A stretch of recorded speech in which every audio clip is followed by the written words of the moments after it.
post says, what's a horror movie opinion that'll have you like this? Hey, it's been a minute since I stirred the pot with a good hot take, so go ahead, sharpen your pitchforks, because I know y'all coming. Bring it on. Alright, I'm jumping straight in the lava with this one. Dr. Sleep is better than The Shining. Yep, don't care.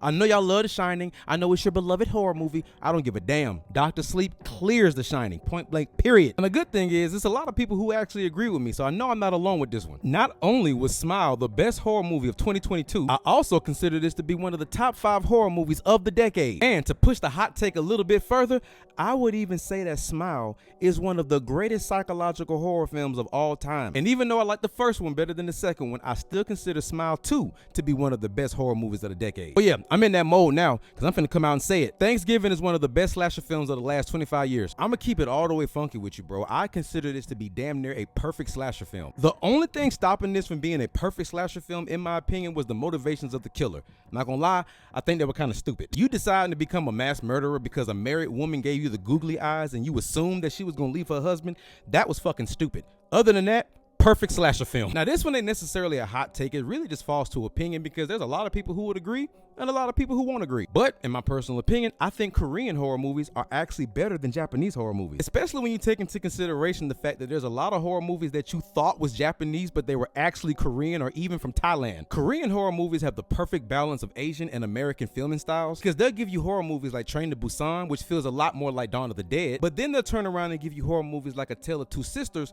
which feels more like Ju-on. Korean horror just gets it right, bruh. It is what it is. My final and hottest take on this list is that the 2020 Grudge was not a bad movie. I caught this movie at an early screening back in 2019 in LA. And even then I was like, hold on, they kind of cooked a little bit. But of course it released during the pandemic. It got slammed by the critics and everybody hated it. So I kind of just stayed quiet about it. Definitely was flawed and definitely cannot hold a flame to the original Grudge films. But honestly, if you separate them, this is a pretty decent movie. But all right, y'all, those are my horror movie hot takes. Hopefully they ain't too hot because I don't want y'all pissed off in the comments. But speaking of comments, y'all go ahead and drop some of your favorite hot takes.